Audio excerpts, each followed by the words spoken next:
Hey guys, welcome back to my channel Rangrez Ishq. और आप सुन रहे हो मेरे साथ मेरी रियल स्टोरी जिसका नाम है कैसी है इश्क की दीवानगी पार्ट 34।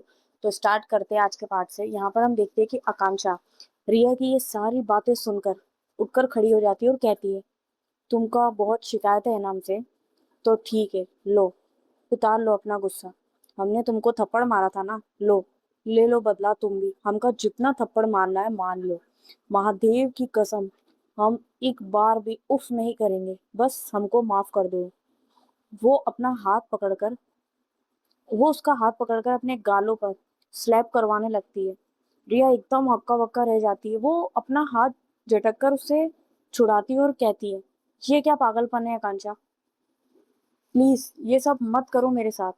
नहीं है इतना बड़ा मेरा दिल कि ये सब हो जाने के बाद भी मैं सब कुछ बर्दाश्त करूं। मेरे पास जितनी मोहब्बत थी वो मैंने तुमसे पूरी शिद्दत से की। अब मैं पूरी तरीके से कंगाल हूँ, कुछ नहीं है मेरे पास। आकांक्षा प्लीज चली जाओ, भगवान के लिए यहाँ से चली जाओ। आकांक्षा रिया की ये बातें सुनकर एकदम पागल हुए जा रही थी। वो मोहब्बत में इस स्टेज तक पहुंच गई थी कि वो रोना गिड़गिड़ाना सब कुछ करने के लिए तैयार थी। आकांक्षा पूरा कांपे जा रही थी और उसकी आंखें रोने की वजह से एकदम लाल पड़ी थी। उसके हाथ बहुत तेज तेज शिविर कर रहे थे। कैसे चली जाऊं? ना ही जा सकती मैं। तुमका ना ही पता, हम तुमसे कब से बात करना चाहते थे। जेल में भी तुम्हारा इंतजार करते थे कि अब तुम आओगी, लेकिन तुम। रिया गौर से आकांक्षा की तरफ देखने लगती है। हमको तुम्हारी बहुत याद आती थी। और पता है, जब भी तुम हमका याद आती हो ना, हम हमारी धड़कनें बहुत ज्यादा बढ़ जाती थी। बहुत मुश्किल से उन धड़कनों के रफ्तार को काबू कर पाती थी। और अभी देखो, तुम हमारे पास हो, हमारे सामने हो। हाँ, हम तुमका देख सकती हूँ, हम तुमका छू सकती हूँ। ये कहते हुए ही वो अपना हाथ आगे बढ़ाती है रिया का गाल छूने के लिए, लेकिन रिया उसका हाथ पकड़ लेती है। हालांकि आकांक्षा की बातों से उसकी भी आंखें भर आती है, फिर भी वो आकांक्षा का हाथ झटक देती है और रोते हुए ही कहती है, क्यों आई हो वापस तुम? छोड़ के आ गई थी ना मैं तुम्हें, फिर क्यों आ गई तुम मेरे पीछे पीछे? क्यों तुम हमेशा मुझे हर्ट करती हो और फिर सोचती हो कि मैं तुम्हें माफ कर दूंगी? नहीं करने वाली इस बार मैं माफ। जाओ, चली जाओ यहाँ से। आकांक्षा कहती है, नहीं, हम नहीं जाने वाली। तुम्हें मेरी बात सुननी ही है। तब तक रिया अपने पास पड़ा हुआ फूलों का वास उठाकर फर्श की ओर फेंक देती, जिससे वो शीशे शीशे का जो वास था वो टूटकर टुकड़े टुकड़े हो जाते उसके। रिया पर जैसे खून सवार हो गया हो। तुम ऐसे नहीं जाओगे ना? नहीं जाओगे ना? तो ठीक है। वो उन टूटे हुए शीशे पर अपना पैर रख देती है, जिससे उसके पैरों से ब्लड आने लगता है। ये देख आकांक्षा की जान निकल जाती है। वो उसे वहां से हटाने के लिए आगे बढ़ती है। ई का कर रही हो? तुम्हारा माथा फिर गया है का? कितना खून बह रहा है, हटो वहां से। खबरदार, खबरदार जो अपना एक भी कदम आगे बढ़ाया, मैं अगर तुम वापस नहीं गई तो इससे ज्यादा खुद को चोट पहुंचाऊंगी। रिया उसे दूर रहने की चेतावनी देते हुए कहती है। आकांक्षा उसकी बातें सुनकर समझ जाती है कि अभी अगर उसने ज्यादा जबरदस्ती की उसके साथ तो वो पागलपन में बहुत कुछ कर जाएगी। ये सोचकर वो अपने कदम पीछे लेने लगती है। कहती है, ठीक है, ठीक है, तुमको अगर हमसे परेशानी है तो हम जा रहे हैं, लेकिन खुद को कभी चोट मत पहुंचाना। हम जा रहे हैं हम। ये कहकर आकांक्षा वहां से रोते हुए चली जाती। इधर रिया का दिल उसे बार बार धिकार धिकार किए जा रहा था। उसे इतना बुरा लग रहा था कि उसे रोक लो, लेकिन उसका दिमाग आज भी उन पुरानी बातों को पकड़कर बैठा हुआ था। लास्ट में आकांक्षा वहां से चली आती है और रिया का दिल सहम सा जाता है, या यूं कहे कि दिल और दिमाग के जंग में उसका दिमाग बाजी मार जाता है। इधर आकांक्षा गाड़ी के पास जाती है और बिना कुछ बोले जाकर कार में बैठ जाती है और कहती है, चलो। उस टाइम कोई उससे कुछ नहीं पूछता, क्योंकि सबको पता था कि उसके साथ भी वही हुआ होगा जो उन लोगों के साथ हुआ। ये लोग होटल के लिए निकल जाते हैं। इधर स्तुति रिया से बात करने की कोशिश करती है, लेकिन रिया रूम में जाकर अंदर से डोर को लॉक कर लेती है। स्तुति सारी बातें कॉल करके सात्विक को बता देती है। सात्विक कहता है कि तुम टेंशन मत लो, हम लोग कल के कल यहाँ से निकल जाएंगे, फिर उसे कोई परेशान नहीं करेगा। ये लोग होटल में जाकर रेस्ट करते और प्लानिंग करते कि सुबह ही मॉर्निंग में यहाँ से निकल जाएंगे। रात में सबके सो जाने के बाद आकांक्षा धीरे से उन्हें बिना बताए रूम से बाहर निकल जाती है।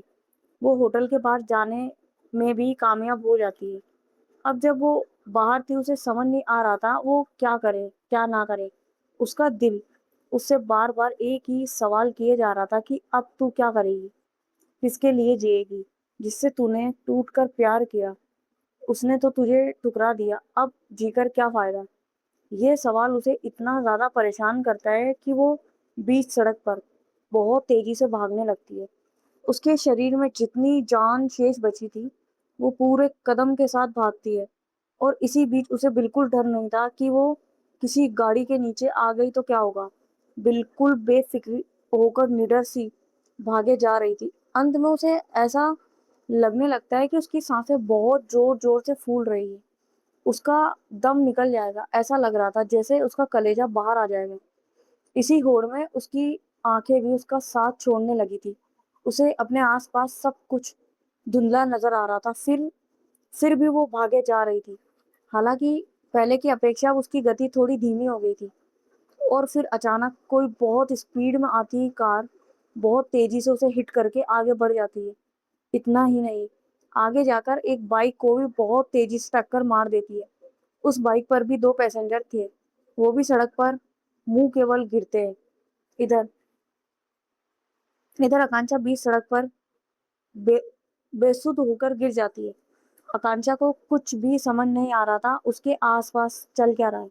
वो अपनी आंखें खोलने की पूरी कोशिश कर रही थी, लेकिन उसकी आंखें खुल ही नहीं रही थी। ऐसा लग रहा था जैसे चारों तरफ घोर अंधेरा हो और बहुत सी गाड़ियों के ब्रेक लगने और उसके हॉर्न की आवाज आ रही थी। फिर कुछ ही पलों में वो शोर भी कहीं गुम सा हो जाता है और उसे कुछ भी महसूस होना या सुनाई देना बंद हो जाता है।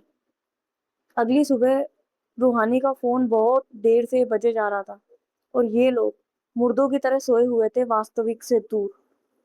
अचानक से पिंटू की नींद खुलती है। वो कॉल उठाता है और ऊँगते हुए कहता है, हेलो, मैं इंस्पेक्टर शशिधर सिंह बोल रहा हूँ। यहाँ नारायण नगर के पास एक एक्सीडेंट हुआ है। उन स्पॉट डेट है, खून ज्यादा बहने के कारण। खैर, इस फोन का डायल नंबर में यही नंबर सबसे ऊपर था, इसीलिए मैंने आपको इन्फॉर्म किया। आप बॉडी की शिनाख्त के लिए यहाँ हॉस्पिटल में आ जाइए। पिंटू जैसे ही ये सुनता है उसके तो पैरों तले जमीन ही खिसक जाती है। वो पहले उस कॉल को चेक करता है कि ये नंबर किसका है और वाकई वाकई में ये नंबर आकांक्षा का ही मोबाइल नंबर होता है। वो कुछ देर तक तो एकदम शांत बैठा रहता। अचानक से फिर उसे ना जाने क्या होता है, वो बहुत तेजी से इधर उधर आकांक्षा को ढूंढने लगता है और चिल्लाता चिल्लाता रहता है। उसकी इस अफरा तफरी से बाकी लोग भी जाग जाते हैं। वो लोग जाकर होटल स्टाफ से पूछते हैं तो उनमें से एक बताता है कि हाँ, उन मैडम को बाहर जाना था। मैंने पूछा तो बोली कि अपने काम से काम रखो, तो मैंने ज्यादा जोर नहीं दिया। अब वो इन तीनों की हालत तो खराब हो गई थी। इतना वो कंफर्म हो गया था कि आकांक्षा होटल में नहीं है, मतलब वो इंस्पेक्टर सही बोल रहा है। ये लोग तुरंत कार की तरफ भागते हैं हॉस्पिटल जाने के लिए। पिंटू कहता है कि कार मैं चला लूंगा। हालांकि उसके हाथ पैर कांपे जा रहे थे और हमारी रूहानी का तो रो रो कर बुरा हाल हो गया था। या यूं कहे कि इनकी सबकी जान हलक में आ गई थी। इधर हम देखते हैं कि सात्विक रात में ही घर आ चुका था और ये लोग पूरी पैकिंग कर लिए थे यहाँ से जाने की। सात्विक सारा सामान कार में रख देता है। रिया आती है, चुपचाप कार में बैठ जाती है। वो रात रात से ही बहुत खोई खोई सी थी।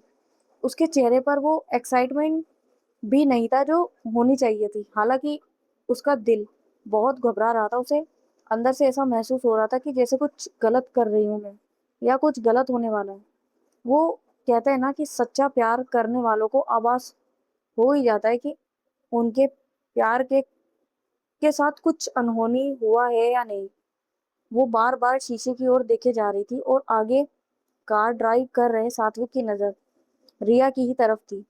उसने भी भाप लिया था कि रिया का मूड सही नहीं है, लेकिन वो भी जानबूझकर उसे पोक नहीं करना चाह रहा था।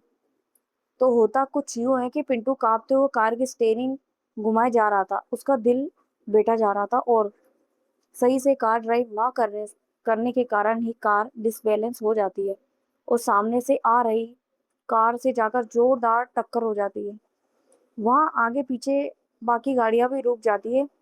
एक तरफ से जाम ही लग जाता है। पिंटू, रूहान और रूहानी हड़बड़ाकर कार से बाहर आते हैं। उधर जो कार में पैसेंजर थे वो भी बाहर आ जाते हैं। उस वाली कार का जो ड्राइवर था वो बहुत बुरी तरीके से इन लोगों पर बिगड़ जाता है। मारपीट तक की नौबत आ रही थी। इधर रूहान और पिंटू में भी जवानी का खून उबल रहा था। ऊपर से आकांक्षा की खबर ने इन्हें हिलाकर रखा था। ये लोग भी उस आदमी पर टूट कर पड़ते और इनके कारण बाकी गाड़ियां भी आ जा नहीं पा रही थी। गाड़ियों में से एक गाड़ी रिया की भी थी। सात्विक ट्रैफिक से परेशान होकर कार से बाहर आता है। इधर रिया और स्तुति भी देखने के लिए बाहर निकलती है और जब ये लोग देखते हैं तो वहां और कोई नहीं, वे तीनों होते हैं। सात्विक जैसे ही उन्हें देखता घबरा जाता है। वो कहता है चलो चलो यहाँ से, हम किसी और रास्ते से चले जाएंगे। ये बोलकर वो जाने लगता है। तब तक रूहानी की नजर रिया पर पड़ती है और रिया को देखकर उसका खून उबलने लगता है।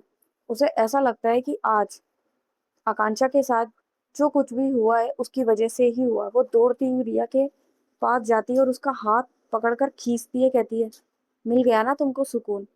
जो चाहती थी वो हो गया ना? अब खुश हो ना या नहीं? अफसोस होगी होगी अफकोर्स होगी ना। इससे ज्यादा खुशी की बात क्या होगी तुम्हारे लिए? रिया रूहानी की बातें सुनकर हैरान थी। वो अपना हाथ छुड़ाते हुए कहती, एक्सक्यूज मी, तुम कहना क्या चाह रही हो?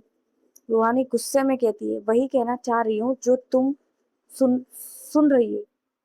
मार डाला ना मेरी दी को, मिल गया ना सुकून तुम्हें?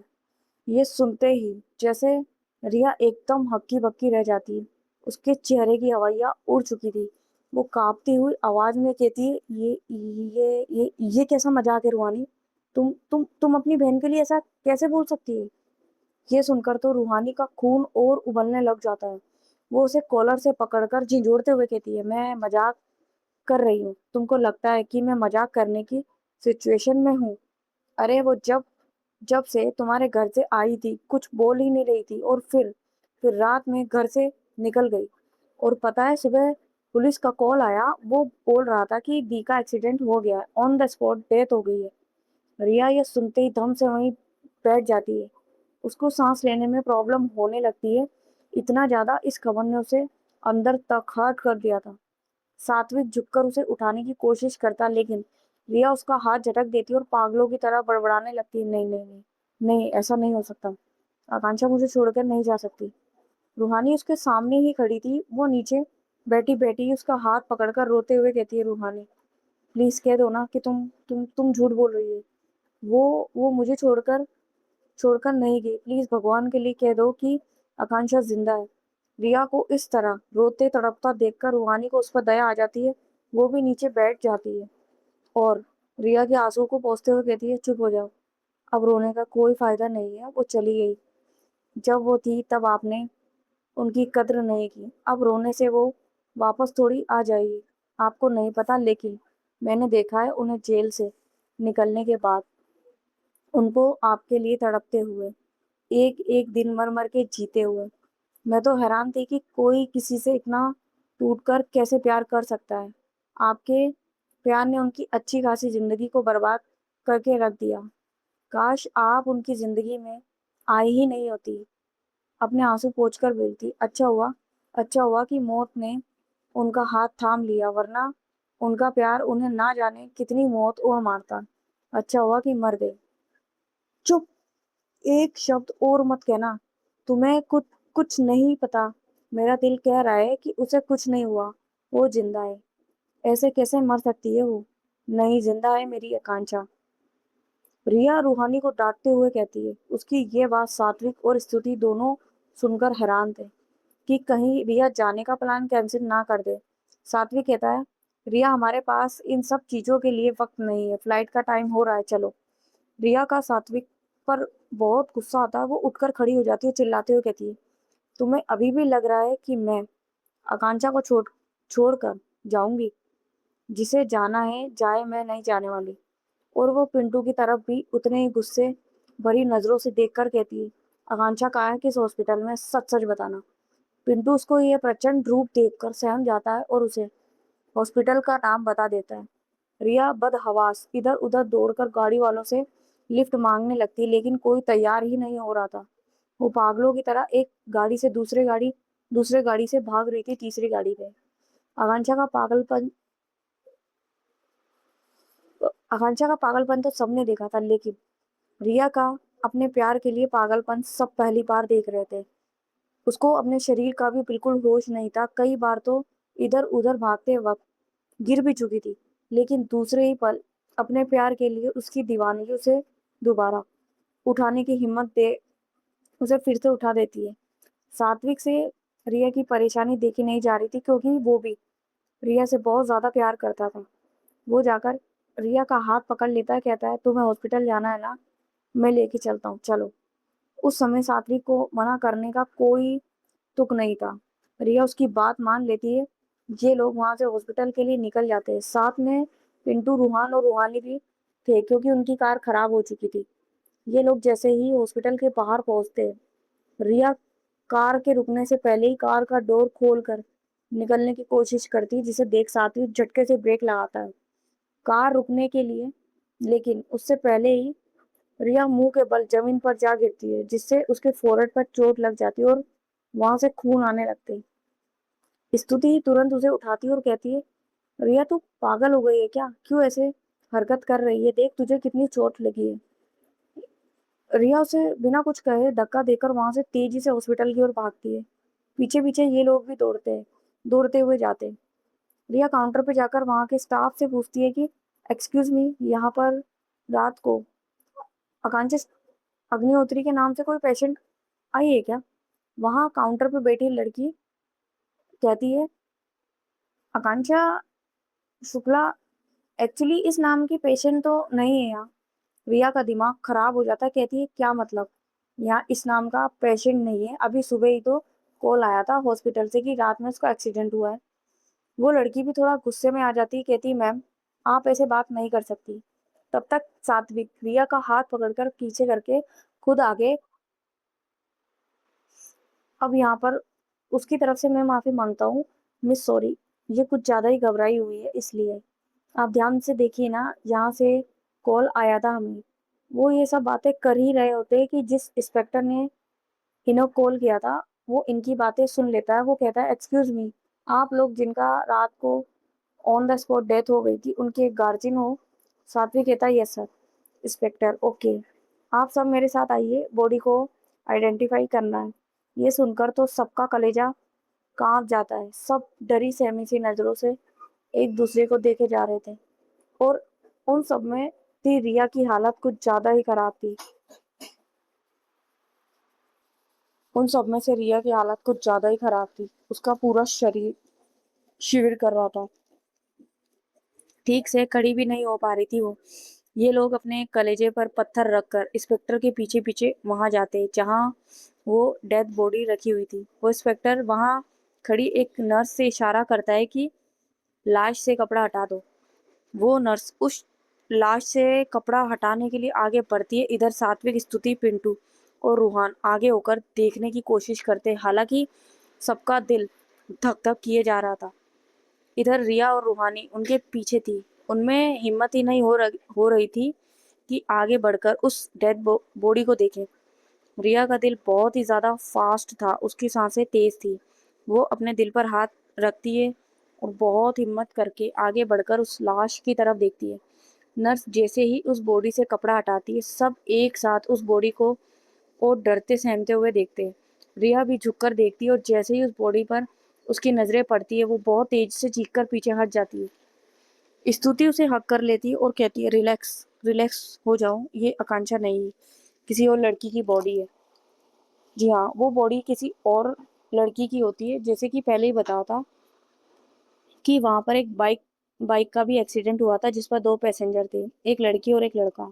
लड़की का on the spot he death हो गया था। लड़की का चेहरा बहुत बुरी तरीके से जख्मी हो गया था जिस कारण रिया के मुंह से चीख निकल गई थी और लड़का अभी भी हॉस्पिटल में जिंदगी और मौत से लड़ रहा था। अब सवाल ये उठता है कि अगर आकांक्षा मरी नहीं तो फिर कहाँ थी? और इस उस इंस्पेक्टर ने आकांक्षा के फोन से कॉल करके क्यों कहा कि वो मर चुकी है?